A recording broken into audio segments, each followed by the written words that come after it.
तो hello students, आज की इस वीडियो में हम लोग सीखेंगे कि किस प्रकार से मेटल और नॉन मेटल को आसान तरीके से पहचान सकते हैं। यदि आपको एलिमेंट्स दे दिया जाए तो आप उसको किस प्रकार से मेटल या फिर वो नॉन मेटल है आसानी से पहचान पाएंगे। इसके लिए हम आपको एक बहुत ही आसान ट्रिक बताने वाले हैं जिससे आप बिल्कुल आसानी से बता सकते हैं कि दिए गए एलिमेंट ये मेटल है या फिर दिया गया एलिमेंट नॉन मेटल है। तो उसके लिए हम लोग शुरू करते हैं। तो देखिए, आपका जो ट्रिक है वो ट्रिक ये है कि अगर किसी भी एलिमेंट के अंत में यम रहेगा, यदि किसी एलिमेंट के अंत में यम रहेगा, ठीक है, किसी एलिमेंट के अंत में क्या रहेगा, यम।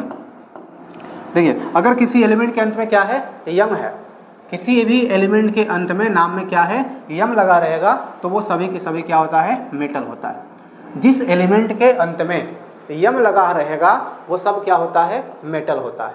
और जिस भी एलिमेंट के अंत में ON, GEN या फिर इन लगा रहेगा वो सभी क्या होता है, नॉन मेटल होता है। जिस भी एलिमेंट के अंत में ON, GEN या फिर इन, जन, इन या ऑन लगा रहता है वो सभी क्या होता है, नॉन मेटल होता है। और जिसके अंत में IUM रहेगा वो सभी क्या होता है, मेटल होता है। तो आइए इसको देखते हैं। जैसे सोडियम यम लगा हुआ है, मेटल होगा। जैसे बेरिलियम यम लगा हुआ है, मेटल होगा। लिथियम यम लगा हुआ है, मेटल। मैग्नीशियम, एल्यूमिनियम, पोटेशियम है आपका, जैसे कैल्शियम हो गया, हेलियम, सीजियम, ओस्मियम, यहाँ देखिए thallium, cadmium, indium, radium, uranium, platinum, polonium, rubidium, gallium, strontium, इन सब के अंत में क्या लगा हुआ है, यम, IUM। तो ये सभी क्या कहलाएंगे, मेटल कहलाएंगे। चलिए अब हम लोग नॉन मेटल पे चलते हैं।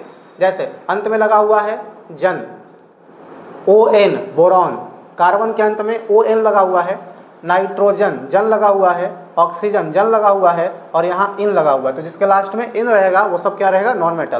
क्लोरीन, ब्रोमीन और यहाँ देखिए क्रिप्टन, ये सब क्या होता है आपका, नॉन मेटल होता है। जिसके लास्ट में ऑन, इन और जन रहेगा वो सभी नॉन मेटल होता है। अब समझिएगा, कुछ नोबेल गैसेज है जैसे जेनॉन, आर्गन, रेडॉन, इन सब के अंत में ON लगा हुआ है। सभी नोबेल गैसेज क्या होता है, नॉन मेटल होता है। हीलियम जो होता है, देखिए इसके अंत में लगा हुआ है IUM, तो इसको मेटल होना चाहिए था, लेकिन ये क्या है, नॉन मेटल। तो आपका एक एक्सेप्शन है, इसको याद रखिएगा, क्या है, नॉन मेटल है। यहाँ पर एक सल्फर ध्यान रखिएगा, सल्फर और फास्फोरस हो गया, इनके अंत में है ना ऑन, जन, इन नहीं है, फिर भी क्या होता है, नॉन मेटल होता है। तो एक दो को कुछ एक्सेप्शन भी है, बाकी आपको ट्रिक से काम चल जाएगा कि कौन सा मेटल होता है और कौन सा नॉन मेटल होता है।